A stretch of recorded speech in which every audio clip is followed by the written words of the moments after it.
আমানত ফেরত দেয়া এবং লেনদেন স্বাভাবিক করা সহ বিভিন্ন দাবিতে চট্টগ্রামে বিক্ষোভ করেছেন একীভূত হওয়া 5 ব্যাংকের ভুক্তভোগী গ্রাহকরা।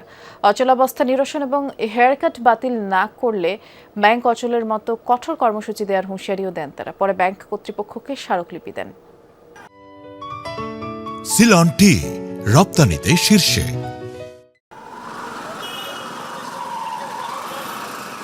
সকালে চট্টগ্রাম মহানগরীর চকবাজারে ব্যাংকের সামনে অবস্থান নিয়ে মানববন্ধন করেন একীভূত হওয়া 5 ব্যাংকের ভুক্তভোগী গ্রাহকরা। এ সময় তারা এসব ব্যাংকের লেনদেন স্বাভাবিক করা, আমানতকারীদের জমানো টাকা ফেরত দেয়া এবং হেয়ার কাটের সিদ্ধান্ত বাতিলের দাবি জানান। একীভূত করার নামে নানা অব্যবস্থাপনায় ক্ষোভ প্রকাশ করেন তারা।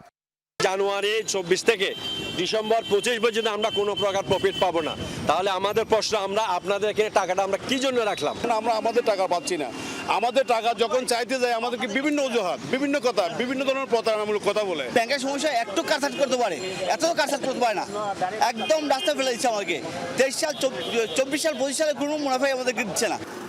গ্রাহকদের অভিযোগ, নানা অজুহাতে ব্যাংকগুলো গ্রাহকদের টাকা দিচ্ছে না। জরুরি প্রয়োজনে নিজেদের জমানো টাকা না পেয়ে অনেকে চরম কষ্টে আছেন। দাবি না মানলে একীভূত করা সব ব্যাংক অচলের কর্মসূচি দেয়া হবে বলে হুঁশিয়ারি দেন আমানতকারীরা। যদি আপনি ওই কাল বিলম্ব করেন তাহলে আগামী 7 এপ্রিল মঙ্গলবার বৃহত্তর আন্দোলন হবে। বাংলাদেশ ব্যাংকের সামনে আমরা কাপড় পরে আমরা সে জায়গায় গণ অনশন, মানববন্ধন সহ আমরা 3 দিনের কর্মসূচি ঘোষণা করেছি। আমাদেরকে অশান্ত করে তুলতে আমরা সরকারি বেসরকারি বুঝবো না, আমরা পুরো ব্যাংকিং ব্যবস্থাকে অচল করে দিব। পরে বিক্ষোভ মিছিল করেন আমানতকারীরা। মিছিল নিয়ে first security bank, union bank, Exim bank, social ইসলামী ব্যাংক ও গ্লোবাল ইসলামী ব্যাংকের কয়েকটি শাখায় গিয়ে স্মারকলিপি দেন তারা। আমাদের অতিরিক্ত কোনো কথা নেই। আমাদের কথা হচ্ছে কি, আমাদের হেয়ার কাটটা অতি তাড়াতাড়ি ক্যান্সেল করতে হবে এবং আমাদেরকে সংবাদ সম্মেলন করে বলতে হবে ওনাকে। শাখা প্রধানকে দাবি সম্বলিত স্মারকলিপি প্রদান করে দ্রুত ব্যবস্থা নিতে আহ্বান জানান। জোবায়েদ ইবনে শাহাদাত, যমুনা নিউজ, চট্টগ্রাম।